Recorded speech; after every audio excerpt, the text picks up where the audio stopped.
오늘 저는 봉도해드린 말씀을 근거로 종말의 시작을 알리는 중요한 세 가지 사건이라는 제목과 함께 말씀을 통하여 내받기 원합니다. 저와 여러분 성령의 조명하심으로 말씀 전하고 듣는 말씀에 끝나지 아니하고 그 말씀이 더 정복되어져서 정말로 종말을 인식하고 우리의 마음속에 참으로 각성하여 주님 오심을 준비할 수 있는 축복자들이 다 되시기를 예수 이름으로 축원합니다. 종말은 과연 오늘날 얼마나 가까이 왔을까요? 성경이 말하고 있는 종말은 마지막 남은 한 일의 시작과 함께 시작됩니다. 그 마지막 한 일에 결국 7년을 말씀하고 있죠. 그 7년 동안의 특별한 시기 속에 하나님의 진노가 이 땅 위에 쏟아지게 됩니다. 이것이 바로 종말이죠. 지금의 세상과 자연 질서가 다 끝나고 새로운 세상이 시작되는 때입니다. 타락 전에 에덴 동산과 같이 또 거의 그와 같은 모습으로 회복되어지게 되었는데 언제 과연 이런 일이 우리에게 일어날 것인가? 오늘 봉독하신 말씀 3절 말씀, 저희가 평안하다 안전하다 할 그때에 잉태된 여자에게 해산 고통 이름과 같이 멸망이 호련히 저에게 이르니 결단코 피하지 못하리라. 호련히 임한다라는 거예요. 갑자기 임한다라고 말씀하고 있죠. 해산 고통이라고 비유해 주고 있는데 정말 절묘한 비유가 아닐 수가 없습니다. 여러분, 주님이 오시는 때, 또 이 마지막 때가 정확하게 언제라고 누구도 말할 수 없고, 그러나 여러분 산고가 오는 그 시점은 누구도 알 수 없지만, 그러나 해산은 언제쯤 되겠다라는 것을 대략적으로 알 수 있는 거 아니겠습니까? 그러므로 해산 고통 이런 것 같다라고 이 말이 얼마나 절묘한 단어 선택 또 비유인지 모르는 것입니다. 성도는 빛에 속해 있고 낮에 속해 있어요. 내가 지금 어떤 삶을 사는가 문제가 아니라 우리의 존재가 하나님의 십자가, 그리스도의 십자가를 통하여 빛 안에, 낮 안에 속해져 있는 것이죠. 그러므로 우리가 언제든지 정신을 차리고 깨어나면, 알려고 하면 징조를 보아 알 수 있게 되어져 있고, 또 그때가 어느 정도로 가까웠는지를 알 수 있다라는 의미인 것입니다. 저와 여러분 다시 한번 낮 가운데서 사시고 빛 가운데서 행하시면서 우리가 매일 만나는 일상의 삶과 세계의 정세 또한 형편을 통하여서 종말이 얼마나 가까웠었음을 깨닫고 우리가 더욱 깨어나셔서 준비할 수 있는 저와 여러분 다 되시기를 예수 이름으로 축원합니다. 첫 번째로 어떤 사건이 일어나는 것입니까? 적 그리스도가 등장합니다. 종말의 시작은 적 그리스도의 등장과 함께 시작되는 것이죠. 적 그리스도의 등장은 종말의 시작을 알리는 가장 확실한 증거입니다. 물론 대환란이 바로 오는 건 아닙니다만, 하나님의 대대적인 심판인 대환란은 좀 더 있다고 하겠습니다만, 그러나 적그리스도의 등장이 우리에게 보여진다고 한다면 그때로부터 마지막 한 일회가 시작되는구나라는 것을 우리가 깨달아야 하는 것이죠. 데살로니가 후서 2장 2절로 이하의 말씀, 혹 영어로나 혹 말로나 혹 우리에게서 받았다 하는 편지로나 주의 날이 이르렀다고 쉬 동심하거나 두려워하거나 하지 아니할 그것이라. 누가 아무렇게 하여도 너희가 미혹하지 말라. 먼저 배도하는 일이 있고 저 불법의 사람 곧 멸망의 사람이 나타나기 전에는 이러지 아니하리라. 그러니까 적그리스도가 나타나기 전에는 이 마지막 때가 시작되지 않는다라는 것입니다. 그러므로 쉬 동심하지 말고 또한 쉬 낙심하지 말거나 두려워하지 말라.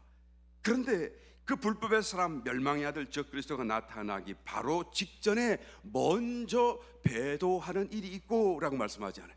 그러니까 적그리스도가 세계 무대에 등장하는 그 때가 되면 이미 전 세계적으로 배도하는 일이 아주 만연하게 나타나고 있는 것을 성경이 말씀해 주고 있는 것입니다. 무엇이 배도입니까? 우리는 교회의 타락을 생각하고 늘 교회의 타락만을 주목하는 경향이 있어요.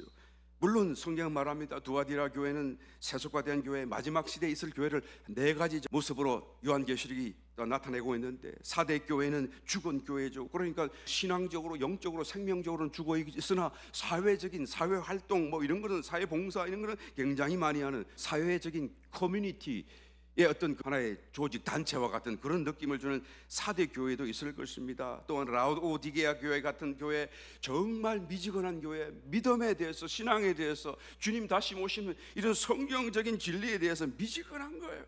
그냥 뜨겁지도 않고 차지도 않고 믿는지도 안 믿는지도 모를 정도의 그런 어정쩡한 교회도 이 마지막 때에 일어날 것입니다. 그와 반면에 또한 빌라델비아 교회 같은 영광스러운 교회가 있어요. 정말 교회는 작지만 영광스러운 교회. 그래서 하나님 말씀을 지키고 신앙에서 서고, 그래서 하나님께서 그 빌라델피아 교회를 마지막 대환란을 면하게 해주시는 그런 놀라운 축복을 주시고 받는 빌라델피아 교회 같은 교회도 있습니다. 저 스프링필드에 있는 요단 교회라고 하는 그런 교회 혹시 아시는지 모르겠네요. 네. 그런 교회들도 있어요, 마지막 때에. 그러니까 어떤 한편으로는 심하게 타락하지만 어떤 한편으로는 굉장히 빛나는 교회도 얼마든지 이 마지막 때는 있을 것입니다. 그러므로 배도한다는 일을 교회에만 너무 집중해서 보시지 마시길 바랍니다. 사실 이 마지막 종말 때의 예언, 특별히 요한계시록의 예언들은 그냥 교회 또한 신약 성도를 위하여 초점 맞추어지지 않고 이스라엘과 유대인들에게 초점 맞추어져 있어요. 신약 성도들은 다 휴거 받는 것이 하나님의 계획이에요. 하나님의 대책입니다. 먼저 저와 여러분 휴거 받게 되시기를 열심히 축원합니다. 그러므로 이 예언은 다 유대인과 이스라엘을 향하여 집중되어져 있는데, 배도하는 일 그랬을 때 교회도 물론 배도하지만 그보다 더 집중적이고 중심적인 사건은 유대 종교가 하나님을 믿고 하나님을 기다린다고 하는 유대인들이 거국적으로 타락하게 될 것임을 의미하는 것입니다. 즉 그리스도를 깨닫지 못하고 그리스도라고 오해하게 되죠. 요한복음 5장 43절, 나는 내 아버지의 이름으로 왔음에 너희가 영접지 아니하나 만일 다른 사람이 자기 이름으로 오면 영접하리라.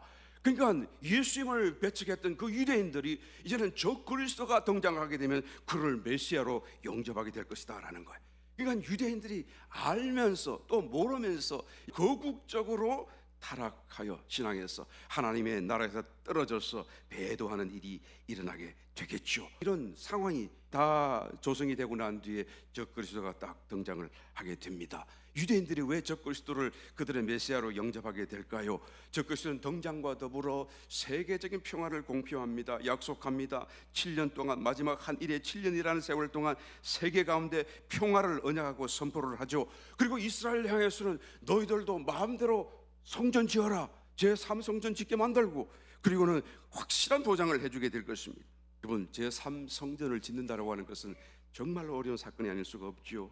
그런데 적그리스도가 이것을 딱 보장해주고, 그리고는 지금에 있는 황금 모스크를 무너뜨리고 거기다가 제3성전을 짓도록 해주는 것을 보고 이 사람이야말로 정말 초자연적인 특별한 메시아다라고 그를 메시아로 신봉하게 된다라는 것입니다. 이 적그리스도가 이와 같이 세계의 평화를 선언함으로 인해서 잠시 동안 세계 가운데는 그의 등장과 더불어서 평화가 실현될 것입니다. 지금은 여러분 평화의 때가 아니에요. 언제나 불안하고 세계 곳곳에서 크고 작은 전쟁이 일어나고 있지 않습니까? 이런 것이 완전히 다 차단되고 그치는 어느 짧은 순간이 등장하게 되는 것입니다. 본문 봉독했던 말씀처럼 저희가 평안하다, 안전하다 말하는 그때가 바로 그때가 될 것입니다.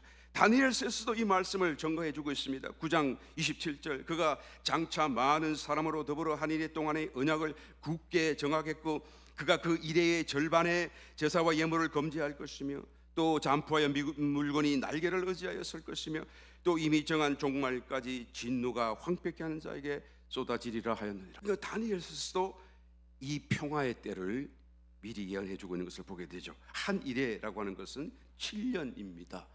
전 3년 반과 후 3년 반으로 나누어지게 되죠. 사실 전 3년 반인 주목거리가 아니고 후 3년 반이 주목되는 하나의 중심적인 내용입니다. 왜 그런가요? 후 3년 반이 하나님의 대환란, 정말로 끝을 내시는 하나님의 심판의 부어심이 떨어지는 때가 바로 후 3년 반이 되기 때문이라는 얘기죠. 우리가 흔히 듣기로는 7년 환란, 7년 환란 그런 말을 듣는데 성경에는 그런 단어도 없고 그런 뜻도 없어요. 7년 환란이라는 말이 없습니다. 한 일에 7년 평화 언약은 있을지라도 7년 환란이라는 말은 없고 대환란이라는 말은 있지요. 대환란은 그 한 일에 7년 가운데 후 3년 반을 얘기하는 것입니다. 물론 전 3년 반 동안에도 어마어마한 어떤 환란이 일어날 것입니다만, 그러나 그것은 포커스가 아니에요. 하나님께서 기회를 주시는 거예요. 깨달아라, 돌아오라 라고 하신 하나님께서 회개의 기회를 주시는 것이고, 진정한 환란은 후 3년 반이 된다라는 것이죠.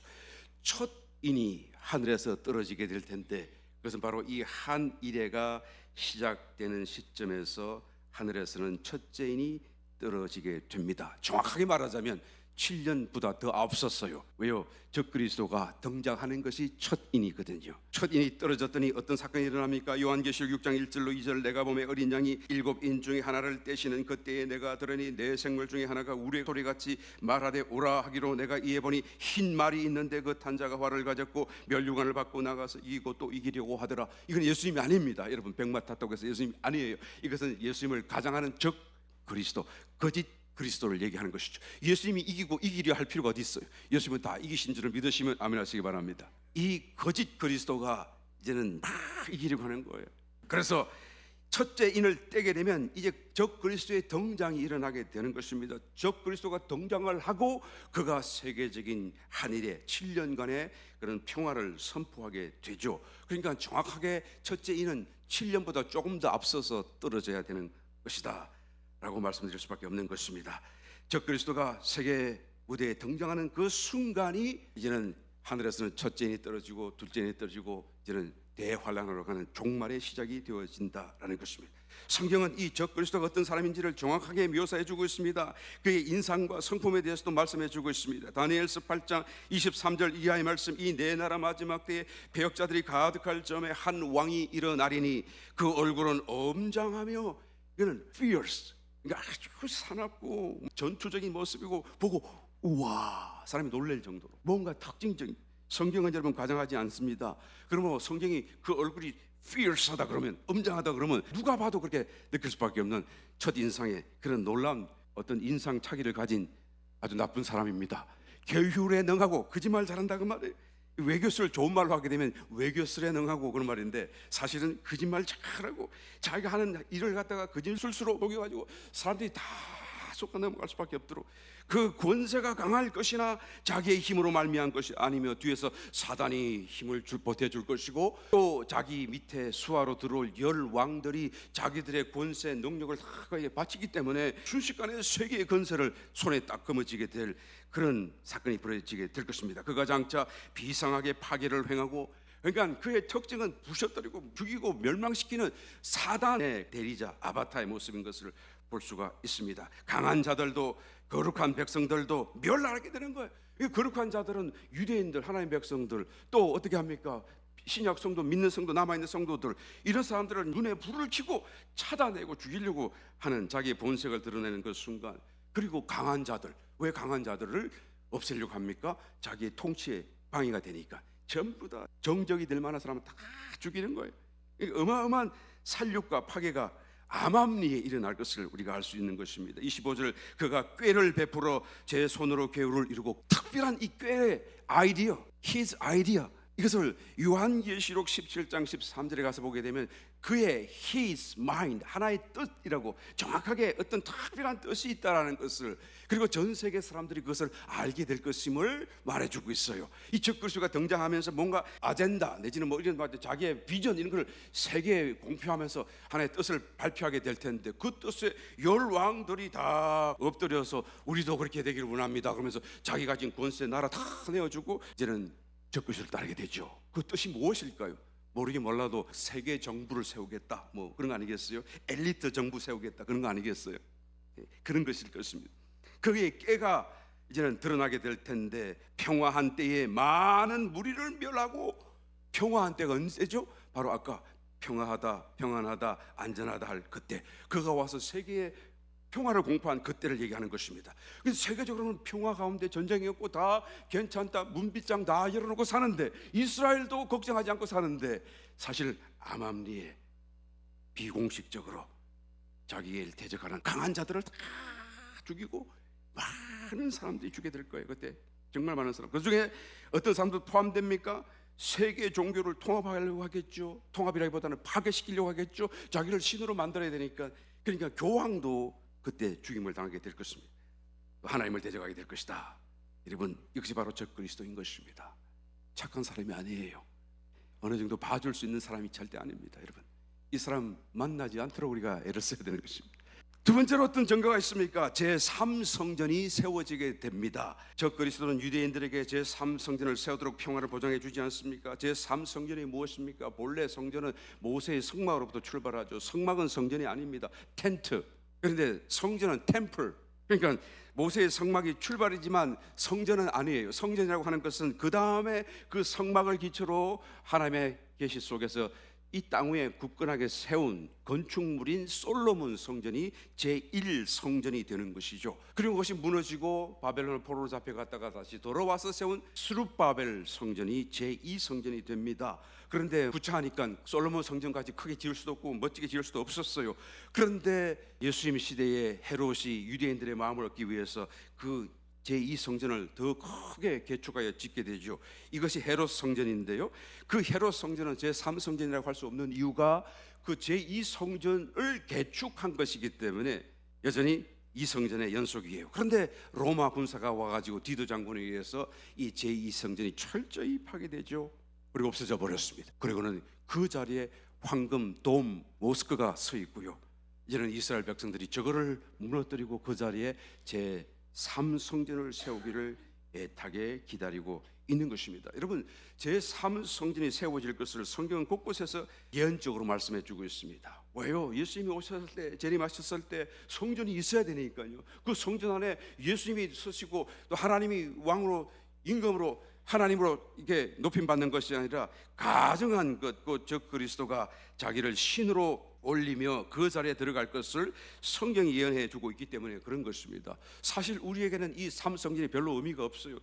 더럽혀지고 부정한 것이 될 것이고 적 그리스도를 위한 것이 될 것이길 알기 때문에. 그런데 왜 우리의 관심을 끄는 것입니까? 이 성전이 서는 것을 보게 되면 바로 종말의 때가 이미 시작되었다라는 것을 알려주는 아주 큰 지표가 되기 때문이다 라는 것이죠. 유대인들은 이걸 모르니까 어떻게 하든지 성전을 지으려고 그래. 성전이 있어야 하나님이 오시고 성전이 있어야 하나님의 나라가 되고 자기의 신앙에 서니까 말이죠. 어떻게 하든지 이 성전을 지으려고 해서 모든 것을 다 준비해 놓았습니다. 그런데 왜 성전을 쉽게 못 짓죠? 자기들이 통치하는 그 땅 안에, 예루살렘 안에, 그 터 안에 왜 못 짓죠? 그들이 군사적으로 그것을 소유하고 있을지라도 그 가운데에 이슬람 사원이 우뚝 서 있기 때문에, 이 이슬람 사원은 이슬람 믿는 그런 사람들에게는 성지로, 이것은 손댈 수가 없는 거예요. 이걸 손을 댔다가는 이스라엘 주변 국가뿐만 아니라 온 세계에 흩어져 있는 70여 개의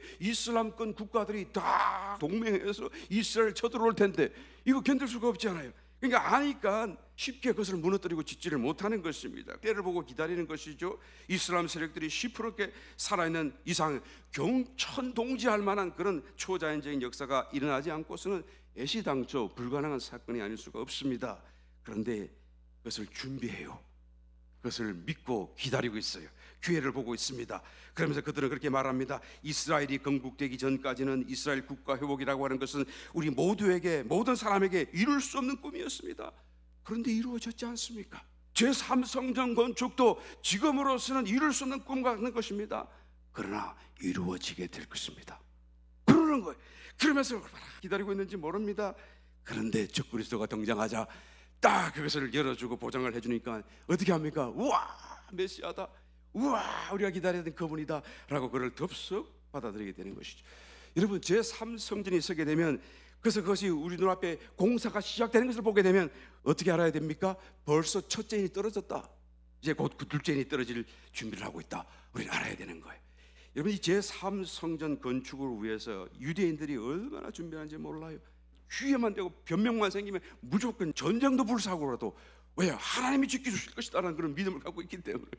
그런데 정말 그 예루살렘 땅이, 그리고 그 황금 모스크가 유대인들 손에 덥석 이렇게 장악된 적이 한 번 있었어요. 그동안 1967년도에 6.1 전쟁이 있었지 않습니까? 그때 이제는 이스라엘 군대가 주변에 있는 연합 이슬람권 이집트를 위시해서 다 무너뜨리고, 그럴 때 요르단이 통치하고 있던 그 예루살렘 땅도 덥석 정복하고, 그 예루살렘 땅 한복판에 있는 그 성전산을 다 인수하고, 그리고 황금 돔 있는 그 위에다가 이스라엘 국기를 딱 꼽아놨고, 그리고 그런 데가 있었죠. 근데 뒤에서 유대 정통 보수 종교인들이 박수치고 너무 기뻐했는데, 그런데 그 앞장에서 그 일을 선두 지휘하던 그 장군은 다이안 장군이라고, 여러분 아실 거예요. 이게 애꾸눈을 탁 이렇게 해가지고 멋진 사람 있잖아요.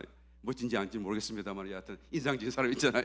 그 사람이 대장이 되어 진도 지휘하는데, 그런데 이제 모든 종교를 6일 만에 전쟁을 끝내고 이제는 다 땅 막 엄청나게 땅을 넓혔어요. 3배 이상으로. 그러니까 이만하면 됐다 하고 이제 만족하는데, 그런데 이슬람 종교 지도자들은 다른 건 다 우리가 포기해도 저 황금돔 사원은 절대 포기할 수 없어.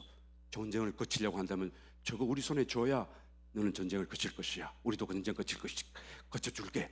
그렇게 얘기를 하는 바람에 이 다이안 장군이 그래 그러면 우리가 군사로는 그 땅을 점령하지만 그러나 그 황금돔 사원은 당신들 마음대로 하시오 하고 들썩 내줘 버렸어. 이 다이안 장군은 종교적으로나 뭐 신앙적으로나 뭐 성경적으로나 그런 어떤 영적인 그 성전터의 중요성을 모르는 사람이에요. 그 사람은 시온주의자였고 이스라엘 국가만 회복하면 됐지 그렇게 뭐 복잡한 그런 걸 모르는 사람이에요. 그러니까 괜히 이거 건드렸다가 이제 이만큼 땅을 정복했는데 갑자기 다 이슬람 건들이 동맹이 일어나면 우리가 다 이거까지 빼앗길 거 아닌가 불안해가지고 그냥 그걸 내어주고 그리고는 계약을 하고 협약을 하고 그리고 군사를 보내가지고 그게 꼽아둔 이스라엘 국가 깃발을 내려라. 그걸 내렸던 적이 있죠. 그리고는 지금까지 계속되고 있는 거예요. 그래서 땅은 이스라엘이 통치합니다만 그 안에서 이제는 이스라엘 백성들이 접근하지 못하고 이 이슬람권이 그것을 통치하고 있는 사건이 벌어지게 된 것이죠. 그런데 유대 종교 그 정통 종교인들은 어떻습니까? 땅을 치고 가슴을 치고 거기에 반발하고 그렇게 하지만 어쩔 수가 없잖아요. 힘이 없으니까. 그러니까 지금도 싸우고 있어요. 국가와 유대 종교는 서로 싸우고 있어요. 안에서 같은 유대인끼리 말이에요. 서로 이걸 국가로 인정하지 않고 말이에요. 시온주의자들 악마의 나라라 그러고 말이죠. 그리고 오히려 이 반대 국가 적국들을 도와주고 그것을 잘한다고 박수 치는 사람들이 그 유대 까만 모자 쓰고 수정 기르고 까만 옷 입고 다니는 그 사람들이 그러고 있는 이유가 거기에 있는 것입니다. 여하튼 처음부터 갈라졌어요. 이 사람들이 그때 우리는 물러설 수 없다. 바로 6.1 전쟁이 일어났던 1967년 그 해에 성전 세울 계획을 딱 수립하고 성전 연구소를 설립을 해요. 그리고는 그때부터 성전 그러니까 세우라면 당장이라도 세울 수 있도록 성전에 들어갈 기물, 예법, 그다음에 제사장의 복장 이런 모든 것을 뒤져가면서 살펴가면서 복원하면서 작업을 같이 하게 되었던 것이죠. 그런데 여러분 아무리 열심히 준비한다고 할지라도 사람의 힘으로 할 수 없는 게 있습니다. 성전 제사를 위해서는요.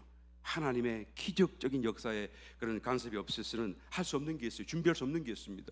붉은 암송아지 특별히 처음부터 시작했어요. 붉은 암송아지가 나타나야 돼요. 이 붉은 암송아지로 이제는 태워서 죄를 만들어서 잿물에 태워가지고 성전 제사에 필요한 모든 것을 다 일단 정화를 해야 되거든요. 사람이 아무리 뚝딱뚝딱 잘 만들어도 그냥 하나님 앞에 내어드릴 수 없어요. 정화를 시켜야 되는데 그 정화하는 하나 했던 방법이 붉은 암송아지 잡아라. 그 잿물로 이제는 정화시켜라. 그 다음에 이제는 기름 붓고 제사 지내도록 하나님께서 명령해 놓았기 때문에. 그런데 붉은 암송아지가 나타나야 한단 말이죠. 이 붉은 암송아지라고 하는 것은 정말로 온몸의 털이 붉은색이 되어야 돼요. 그런 송아지가 어디 있어요? 단 한 알도 검거나 희거나하면 탈락. 여러분 이것은 사람의 힘으로 할 수 없고 구할 수 없어요. 그러니까 오랜 세월 동안 발견되지 않던 이 붉은 암송아지가 재작년 22년도에 발견된 거예요. 그러니까 얼마나 놀랬겠어요. 이 사람들이 이야 이거 하나님이 우리 보고 지금 성전 세우라고 하는 사인이다. 지금 때가 됐다. 그러면서 그거를 미국에서부터 공수해가지고 거기 가지고 지금 키우고 있는데 올해 2024년도가 되면 9월달이 되게 되면 3년이 돼요. 이 붉은 암송아지들이. 무슨 말입니까? 이제 3년이 딱 채워지면 그때부터는 이걸 태워서 잿물로 만들고 그리고는 정화 작업을 할 수 있는 시작점이다라는 얘기예요. 그 다음부터는 계속해서 언제까지인지는 주님이 오실 때 정해지겠죠. 여하튼 시작할 수 있다라는 것을 보게 되는 거예요. 그건 얼마나 기대에 가득 차 있는지 모릅니다. 그러면서 제3성전 건축을 위하여 그때로부터 2000년의 세월 동안 하루도 빠짐없이 무너진 서쪽 벽을 성전벽을 찾아와 가지고 하루에 3번씩 기도하잖아요. 2000년 동안 이 성전 세워달라고 그러면서 기다리고 있는 거예요. 이 사람들에게는 여러분 전쟁도 불사해요. 겁 없어요. 여하튼 어떤 변명만 생기면 할 텐데 그런데 여하튼 푸시당하고 있다가 적그리스도가 등장함으로써 이것이 세워지게 되는 것입니다. 그러니까 적그리스도가 먼저 등장해야 되겠죠. 그 다음에 제3성전이 서게 되겠죠. 제3성전은 한 1년 반이면 다 지은다고 그러니까 적어도 후 3년 반 시작되기 전 한 1년 정도 깎고 그럼 한 2년 정도는 제사를 아마 드릴 수 있을 것 같아요. 이 안에서 그것을 보게 되면 정말로 이제는 마지막 중에서도 마지막 시간이 그냥 정확하게 나오는 계산이 나오는 그런 때가 될 것입니다. 세 번째로 어떤 사건이 일어납니까? 예루살렘이 군대들에 의해 포위를 당한다라고 예언하고 있습니다. 이 전쟁은 성경이 말씀하고 예언하고 있는 남아있는 성경 속에 남아있는 예언 가운데 마지막 전쟁입니다. 이스라엘 주변에 이슬람권 국가들이 서로 동맹해서 이스라엘을 기습적으로 공격해 들어가는 사건이 있죠. 이스라엘을 포위하고 공격해 들어가는 전쟁입니다. 이것을 에스겔서 38장과 39장에서 매우 정확하게 상세하게 묘사해 주고 있습니다. 우리 세간에는 곡과 마곡의 전쟁으로 알려져 있는 전쟁입니다. 이란이 주도를 해서 그리고 이슬람 국가들을 다 동맹하여 이스라엘을 기습적으로 공격하는 것이죠. 얼마나 기습적으로 공격하는지 말이죠. 만약에 그날에 예루살렘에 살고 있는 사람이라고 한다면 자고 일어났더니 갑자기 성벽 바깥으로 그냥 적군 군대가 둘러싸서 창과 칼이 번쩍번쩍 하는 것을 눈에 보고 깜짝 놀라는 그런 사건이 일어나게 될 정도일 것을 성경이 말씀해 주고 있는 거예요.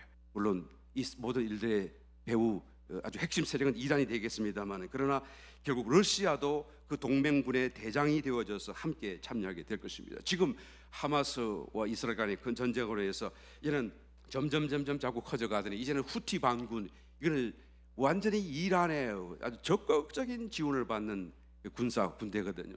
이 후티 반군들까지 이제는 공격하는 가입된 사태가 일어났습니다.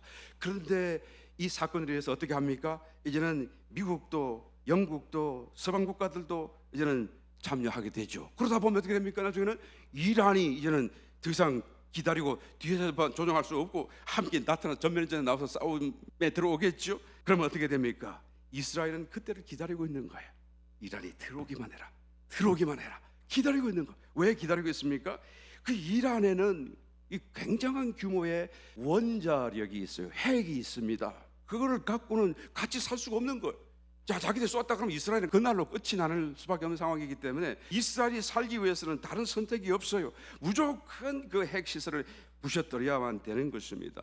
이란이 이 참여의 확전 속에서 들어오든지 말든지 이스라엘은 어떤 모양으로도 구실을 만들어서 쳐야 돼요. 반드시 그 사건이 일어나게 될 것입니다. 그래서 이란의 핵시설이 대대적으로 폭파되게 될 거예요. 목사님 어떻게 그렇게 잘 압니까? 이제 여러분, 저는 정치를 잘 몰라도 성경을 보고 알아요. 성경에 보니까 그에 대한 예언이 쫙 나와 있는 것을 보게 됩니다. 이란의 원자력 발전소가 가장 밀집되어 있는 곳이 바로 부세르라고 하는 지역인데, 그 서남쪽 해안가 항구 도시고, 그 항구 도시에 모든 것이 집약되어 있는 것을 보게 되는데요, 성경에서는 그것을 엘람 지역이라고 말하고 있어요. 그 엘람의 수도가 부세르인 거예요. 이게 부세르 지역에 원자력 발전소가 지금 2개가 이미 가동되고 있고, 또 한 개는 후내년에 또한 가동되게 되고, 또 한 개는 하려고 지금 준비하고 있고, 4개가 지금 거기 있으니 뭐 얼마나 많은 핵을 다 핵 폭탄을 만들 수가 있겠습니까? 그러니까 이걸 보고 기다릴 수 없어요. 가만히 있을 수 없습니다. 반드시 폭파시켜야 돼요. 예레미야서 49장 34절 이하의 말씀, 유다 왕 시드기야의 적이 한지 오래지 아니하여서 엘람에 대한, 이 부세르에 대한 얘기예요. 그 지역을 얘기합니다. 여호와의 말씀이 선지자 예레미야에게 임하니라. 가라사대 나 만군의 여호와가 이같이 말하노라. 보라, 내가 엘람의 힘에 어둠되는 활을 꺾을 것이요. 어둠되는 활, 그게 뭐예요? 핵이겠죠. 하늘의 사방에서부터 사방 바람을 엘람에 이르게 하여 그들을 사방으로 흩으리니 엘람에서 쫓겨난 자에 이르지 아니하는 나라가 없으리라. 핵이 터져버리니까 말이에요. 그래서 다 거기 나가야 돼요. 싫으나 좋으나. 여러분, 체르노빌 지금도 사람이 못 들어가잖아요. 후쿠시마 지금도 못 들어가잖아요. 그냥 떠나나갈 수밖에 없어요. 그런데 여기는 얼마나 심각한지요. 그냥 사방으로 다 쫓겨나서 떠나간 사람들이 세계 곳곳에 이르지 아니하는 나라가 없을 정도로 순식간에 이 큰 일이 벌어진다라는 거예요. 37절 나 여호와가 말하노라. 내가 엘람으로 그 원수의 앞, 그 생명을 찾는 자의 앞에서 놀라게 할 것이며, 내가 재앙고 나의 진노를 그 위에 내릴 것이며, 내가 또 그 뒤로 칼을 보내어 그를 진멸하기까지 할 것이다. 그러니까 철저하게 파괴된다는 얘기예요. 그러니까 이라크의 그 핵 기지를 공습하던, 그리고 치고 빠져나오는 그런 수준이 아니라는 얘기예요. 그러니까 이스라엘을 치고 나오려고 그랬는데 쳤더니 그냥 빵 터져가지고 완전히 거기가 초토화가 되는 사건이 벌어질 것을 성경이 벌써 예수님 오시기 600년 전에, 지금으로 치르면 2600년 전에 예언하고 있는 것을 보게 되는 것입니다. 그러니까 이 사건이 터지고 나면 정말 이란이 초토화되고 사우디 근처에 있는 바다 건너 사우디도 막 초비상이 걸리고 온 나라가 다 그냥 절절절 매는 사건이 벌어지게 될 것입니다. 그러므로 전 세계가 몰리는 전 세계가 다 이것을 통해서 이제는 좀 그만 싸웠으면 좋겠다, 이제 전쟁 좀 그만했으면 좋겠다 라는 그런 평화에 대한, 세계적인 평화에 대한 아주 깊은 갈증이 일어나게 될 것입니다. 그럴 때 적그리스도가 탁 등장을 하지요. 그러니까 온 세계의 신망, 열렬한 환영을 받으면서 이 적그리스도가 등장을 하게 되는 것입니다. 그리고는 자기가 세계 평화를 공표를 하고, 그리고는 싸우지 못하도록 그가 중간에서 엄하게 그것을 금지하게 된다라는 것을 보게 되는 것입니다. 여하튼 이런 사태는 이란의 핵 시설이 폭격당하는 사건이 적그리스도의 등장 이전에 일어나야 되는 것이니까 첫째인이 떨어지기 전에, 그 직전에 발생해야 된다라는 것을 우리가 말할 수밖에 없지 않습니까? 이란이 조만간에 아마 그런 큰 낭패를 당하게 될 것이다 라고 말할 수밖에 없어요. 이란이 자국의 그 핵시설이 파괴된 이후로 정말로 절치부심하지 않겠습니까? 때를 기다리고 있지 않겠어요? 그런데 적그리스도가 탁 등장을 하더니 이제는 더 이상 싸움 그만, 전쟁 그만, 못해 그러면서 그냥 이스라엘에게 확 문을 열으니까 이스라엘이 그냥 황금동 사원을 그냥 없애버리고 거기다가 제3전을 뚝 세우는 걸 보게 되잖아요. 그러니까 안 그래도 속에서 부글부글 끓어오르는 것이 이제는 막 폭발할 지경이 된 거예요. 그래서 이것을 빌미로 온 이스라엘 주변의 이슬람 국가들을 다 암암리에 부설려 가지고 우리가 연합해서 그냥 연동해서 저거 쳐들어가자, 뭐 적그리스도고 뭐고 그냥 이스라엘 쳐들어가자, 그러면서 기습 작전을 하게 되는 것이죠. 이것이 바로 고가 마곡의 전쟁이 되게 된다라는 것입니다. 일격필살의 각오로 아주 기습적으로 공격에 들어가게 되죠. 이것이 얼마나 기습적으로 일어나는지 아무도 눈치를 못 채요. 그러니까 예루살렘에 살던 사람이 자고 일어나니까 뭐 하고 깜짝 놀라게 되고, 심지어는 미국도 모르고 서방 국가들도 터지고 난 뒤에나 알게 될 정도로 세세하게 성경이 그것을 예언하고 있는 것을 보게 됩니다. 이 사태가 언제 일어난다고요? 하여튼 둘째 인이 떨어지는 시점, 하늘에서 둘째 인을 탁 띄게 되면 어떤 일이 일어납니까? 요한계시록 6장 3절 4절 둘째 인을 뗐을 때에 내가 들으니 둘째 생물이 말하되 오라 하더니 이에 붉은 다른 말이 나오더라. 그 탄자가 허락을 받아 땅에서 화평을 제하여 버리며 서로 죽이게 하고 또 큰 칼을 받았더라. 그러니까 적그리스도에 의해서 평화하다 하고 있는데 여기 전쟁이 뻥 터짐으로써 이 화평이 싹 없어져 버리고 물거품같이 사라져버리게 되는 것을 보게 되는 것이죠. 붉은 말은 여러분 피와 전쟁을 상징하고 있습니다. 큰 칼, 얼마나 이 전쟁이 크면 핵전쟁이에요. 핵전쟁. 이 큰 칼, 그다음에 화평을 일순간에 다 제어하여 버리고, 그리고는 기습적인 전쟁을 통하여 아주 엄청난 살육을 자행하게 될 전쟁이 바로 둘째인 사건입니다. 이 둘째인 떨어지고 난 뒤로 계속해서 셋째인, 넷째인 계속 떨어집니다. 연속적으로 떨어집니다. 셋째인이 떨어지게 되면 검은 말이 나타나는데 그것은 기근을 얘기하죠. 어마어마한 기근이 다가옵니다. 넷째인 청황색 말, 창백한 색깔이라는 뜻이에요. 그러니까 온역 같은 전염병에 의해서 얼굴이 창백해지는 그런 색 말이 등장을 하는데, 그때가 되면 그 온역이 온 세상에 퍼져가지고 전쟁에 참여했던 이 군사들과 또한 동시에 다른 사람들마저도 땅 4분의 1이 이 온역으로 죽임을 당하게 된다는 거예요. 어마어마한 여러분 죽음과 사륙이 이때 일어나게 될 것을 말씀해 주고 있죠. 다섯째 인이 떨어집니다. 이때는 순교자들이 더 대거 발생하게 된다는 것을 예언해 주고 있습니다. 그러니까 유대인들이 적그리스도가 메시아인 것을 알아차리고 아마 이제는 고가 마곡의 전쟁을 통해서 저 사람이 메시아가 아니었네, 정신을 차리니까 정체가 탄로난 이 적그리스도가 이제는 얼마나 불편하고 서로 얘기하겠어요. 그러니까 유대인들을 공격하기 시작하게 될 것입니다. 그리고는 공개적으로 모든 크리스찬들을 다 핍박하게 될 것입니다. 얼마만 순교자들이 이때 일어날 거예요. 그리고는 여섯째 인이 떨어집니다. 그러면 큰 지진이 일어나면서 동시에 해는 검어지고 다른 핏빛으로 붉어지고 별들은 후두둑 떨어지고 하늘은 큰 소리와 함께 막 축이 말리듯이 말려져 가고 산과 섬들이 제자리에서 옮겨서 그냥 자고 일어나니까 너무 딴 세상이 되어 있는 정말 불안과 공포의 그런 환경, 자연이 총체적으로 대재앙 속에 돌입하는 사건이 바로 이때가 되는 거예요. 여기까지 오게 되면 여러분 더 이상 이 세상은 존재할 만한 정상적인 삶을 영위할 수 있는 곳이 아닙니다. 그 전에 저와 여러분들은 올라가야 돼요. 만약에 그것이 우리가 살아있는 동안에 일어난다고 한다면 그 전에 우리는 휴거 당해야 됩니다. 정말 절박한 사건이에요. 이때까지 쭉 따라가서는 안 됩니다.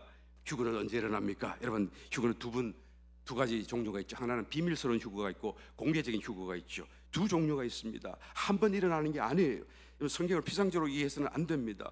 성경에서는 두 비밀스러운 휴거를 대해서 두 사람이 있는데 한 사람은 올라가고 한 사람은 내려받는다. 그래서 선별적이고 개별적인 개인적인 휴거를 얘기하죠. 마태복음 24장 40절, 그때 두 사람이 밭에 있음에 하나는 데려감을 당하고 하나는 버려둠을 당할 것이요, 두 여자가 매를 갈고 있음에 하나는 데려감을 당하고 하나는 버려둠을 당할 것이라.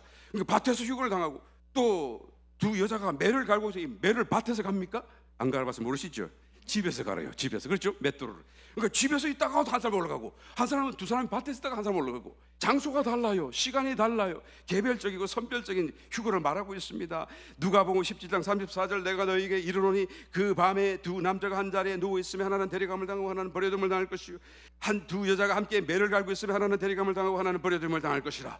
그러니까 밤에 휴거가 일어나는 거예요. 또 맷돌을 갈다가 휴거가 일어나요. 맷돌을 밤에 갑니까?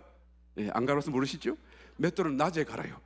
그러니까 낮에 휴거고, 또 밤에 잠자다가 휴거당하고, 두 사람 다 이런 믿는 사람들을 얘기하는 것입니다. 그런데 한 사람은 들림받고 한 사람은 들림받지 않습니다.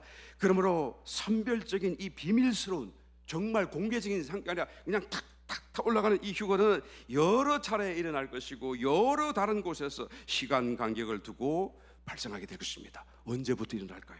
모르죠. 아무도 정확하게 알 수가 없습니다. 그러나 아무리 늦어도 일곱째인이 떨어지기 전에는 이 사건이 일어나는 것입니다. 왜요? 일곱째인은 대환란이니까요. 대환란을 피하게 하시기 위해서 휴거하시는 거 아닙니까? 대환란 전에 일어나는 거예요. 그러니까 일곱째인이 떨어지기 전에, 저는 모르긴 몰라도 여섯째인이 떨어지기 전에 올라갈 것이라고 생각합니다. 왜요? 여섯째인은 대자연의 총체적인 재앙인데, 이때 주님께서 이 고통 속에서 지진 피해 다니도록 하지는 않을 거라고 저는 믿어요. 그러니까 하늘에서 구경하도록, 아마 그 전에 여섯째인이 떨어지기 전에 우리 모두를, 믿는 자들을 하나님께서는 휴거시켜 주지 않겠는가, 저는 개인적으로 이렇게 믿습니다. 여하튼 늦어도 일곱째인이 떨어지기 전에 이 휴거에 저와 여러분 모두가 반드시 들어가야 돼요. 반드시 우리가 이 휴거의 명단 속에 들어가야 됩니다. 준비하게 되시기를 예수님 이름으로 축원합니다. 공개적으로 휴거당하는 휴거도 있어요. 공개적인 휴거처럼 이것은 막 사람들이 보내 올라가지 않고 그냥 팍 하고 아마 없어지지 않겠나. 그래서 순식간에 이곳저곳에서 실종 사건 보고들이 경찰서에 들어갈 사건이 일어나지 않겠나라는 생각이 듭니다. 그런데 공개적인 휴거는 어떤 것입니까? 이것은 단체적으로 일어나고요, 공개적이고요, 일시에 발생하죠. 공중으로 휴거당하는 것입니다. 눈에 보이도록. 그러니까 우리가 일반적으로 이해하고 있는 그 휴거를 말하는 것이죠. 이것은 여러분 일곱째 인 떼어지고 한참 뒤에 일어나는 사건이에요. 그것도 대환란 다 지나가고 막바지에 일어나는 대단히 규모의 휴거가 되는 것이다 라는 것을 알아야 되는 것이죠. 그때까지도 깨어나지 못한 성도, 남아있는 성도들, 정신 차리지 못했던 그 성도들이 대상이 되어서 일어나게 될 텐데, 데살로니가전서 4장 16절 이하의 말씀, 주께서 호령과 천사장의 소리와 하나님의 나팔로 진이 하늘로 쫓아 강림하시리니 그리스도 안에서 죽은 자들이 먼저 일어나고 그 후에 우리 살아남은 자도 저희와 함께 구름 속으로 끌어올려 공중에서 주를 영접하게 하시리니 그리하여 우리가 항상 주와 함께 있으리라. 어디로 올라간다고요? 공중으로. 보이는 구름 위에 계신 주님과 이제 만나는 사건이 벌어지는 거예요. 이때는 공개적인 휴거이기 때문에 이게 모든 지상의 사람들이 다 보고, 저 글씨도 보고 다 보게 되는 거예요. 천사장의 소리, 하나님의 나팔 소리가 들립니다. 그 나팔은 마지막 나팔이에요. 더 이상 비공개적이지 않습니다. 나팔 소리가 들려요. 사람들이 다 알아요. 이것이 일곱 번째 마지막 나팔이구나. 더 이상 비밀이 아니에요. 고린도전서 15장 51절, 보라 내가 너에게 비밀을 말하노니 우리가 다 잠들 것이 아니요 마지막 나팔에 순식간에 호련히 다 변화하리니 나팔 소리가 나매 죽은 자들이 썩지 않을 것을 다시 살고 우리도 변화하리라. 그러니까 그때까지 남아있는 지상의 성도들이 이 마지막 나팔 때 이제는 공개적으로 대단위로 일시에 함께 들림받는 거예요. 이거 좋다고 막 그렇게 찬양을 하는데, 여러분 그게 아니라 그 전에 들림받아야 돼요. 그의 환란을 거의 다 통과하는 대환란의 마지막 시점에 일어난 사건입니다. 요한계시록 14장 14절 이하에서도 이 휴거에 대해서 묘사를 하고 있습니다. 또 내가 보니 흰 구름이 있고 구름 위에 사람의 아들과 같은 이가 앉았는데, 예수님이시겠죠. 인자의 공중 재림하시는 모습을 얘기하는 것입니다. 그래서 모든 사람, 지상에 있는 사람들이 다 볼 수 있어요. 그 머리에는 검물요관이 있고 그 손에는 이하낫을 가졌더라. 또 다른 천사가 성전으로부터 나와 구름 위에 앉은 이를 향하여 큰 음성으로 외쳐가로되 내 낫을 휘둘러 거두라. 돌 때가 이르러 땅에 곡식이 다 익었음이로다 하니 구름 위에 앉으신 이가 낫을 땅에 휘두르매 곡식이 거두어지니라. 천사들을 보내가지고 갈 거예요. 그 천사들을 보낸다는 그 사건을 주님이 마태복음 22장에서 혼인잔치 비유를 통해서 설명하신 적이 있어요. 마태복음 22장 9절 이하의 말씀, 사거리 길에 가서 사람을 만나는 대로 혼인잔치에 정하여 오너라. 한데 종들이 길에 나가 악한 자나 선한 자나 만나는 대로 모두 데려오니 혼인자리에 손이 가득한지라. 이 손이 아니고 게스트란 말이에요. 손님이 가득하더라. 누가 손님이 되죠? 지금 막 추수된 사람, 휴거된 성도들 얘기하는 이 사람. 악한 자, 선한 자. 악한 자라는 말은 그리스도를 살아내지 못한 사람, 선한 자라는 것은 그냥 조금이라도 그리스도를 살아낸 사람. 그래서 다 구원받은 성도들인데, 이번 혼인잔치는 불신자가 올 수 없잖아요. 그러니까 전부 다 구원받은 성도들인데 그 중에서도 악한 자가 있고 예수님을 살아내지 못한 사람, 죄성을 따라 사는 사람, 그리고 예수님을 살아낸 선한 자도 있고, 이 나중에 이기는 사람이겠죠. 그 사람들은, 저와 여러분들은 먼저 이기는 사람들, 이때 돌림받은 사람은 나중에 이기는 사람들. 그런데 나중에 이기는 사람들 있고 나중에도 이기지 못하는 사람들도 있는 거예요. 그때 돌림받는 사람들은 그리스도의 신부가 아니라 다 손님으로 참석하는 거예요. 물론 나중에는 이 모든 게 다 끝나고 난 뒤에는 천년왕국가 끝나고 모든 세상이 하나님의 영원한 천국, 새하늘 새 땅의 시대로 들어가게 되면 그때는 전부가 다 신부요 아내요 하나가 될 것입니다만, 그러나 그때까지는 보상의 기간 속에서는 어떤 성도는 요만큼 영광, 너는 손님, 요만큼 영광, 너는 친구, 너는 요만큼, 그래서 신부, 이런 차이를 두고 그 영광이 달라질 거예요. 여하튼 이 나중에 들림 받는 사람들은 신부가 아니라 손님으로 참여하는 거예요. 그래도 그것만 참여해도 너무 감사하고 좋은 거야. 사실은 정말 감사하고, 하나님 이렇게 손님으로라도 나를 참사할 수 있게 해서 너무 감사합니다 할 수밖에 없는 시츄에이션이 되는 것을 보게 됩니다. 이때 휴거되는 성도들은 이기는 성도도 있겠지만 여전히 이기지 못하는 성도들 구성될 거예요. 누가 많을까요, 여러분? 안타깝지만 더 많은 비중에서 이기지 못하는 성도들이 차지할 거예요. 예복 입지 않은 사람들이 더 많을 거예요.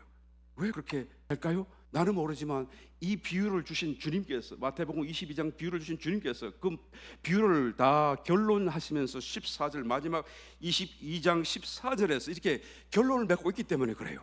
청함을 받은 자는 많되 택함을 입은 자는 적다. 이때 들림받는 사람들 가운데 여전히 이기지 못하고 악한 자로 드러날 사람이, 예복 입지 않은 사람이 더 많을 것을 지금 말씀해 주고 있는 것을 보게 되죠. 나는 지금은 도무지 깨어나지 못할 것 같으니 대환란이라도 통과하면서 정신 차리고, 그때는 정신 안 차리겠나 생각하면서 대환란을 통과하면 그래도 나는 뭐 순교적인 각오로 살더라도 그때 들림받으면 좋겠네 생각할지 모르겠습니다만, 여러분 깨어나시기를 예수님으로 축원합니다. 그때 여러분 정신 차리고 깨어날 틈이 많지 않아요. 왜요? 지금 당장 살 길이 바쁜데, 그냥 앞에 땅이 갈라지는데 피해야 되잖아요. 언제 기도해요? 언제 주님 생각해요? 그럴 여유가 없어요. 핍박이 오는데 언제 해요? 그러다가 순교라도 당하면 감사할 일이겠지만 대환란을 통과하면서 내 신앙이 성숙하겠다, 여러분 정말 보장할 수 없습니다. 지금부터 해야 돼. 추수라는 개념입니다. 휴거는 추수라는 개념이에요. 농부가 어떤 곡물을 추수하나요? 익은 곡물을 추수하지요. 익지 않았으면 내버려 두죠, 익을 때까지. 그래도 서리가 올 때는 그래도 덜 익었지만 할 수 없이 하는 것입니다만, 그러나 어디부터 추수를 합니까? 익은 곡식부터. 먼저 익은 곡식도 먼저 휴거하고 나중에 같이 대부분 익을 때 그냥 큰 추수를 하게 되는 것처럼 말이죠. 지금부터 여러분 우리가 익어가야 됩니다. 날마다 죽는 순교자의 삶을 살아야 돼요. 빌라델피아 교회는 그 어두운 세태 속에도, 종말의 때 속에서 빛나는 영광과 간증을 가진 교회였다고 주님이 칭찬하셨어요. 그들은 왜 칭찬받았습니까? 그들은 능력은 작아요.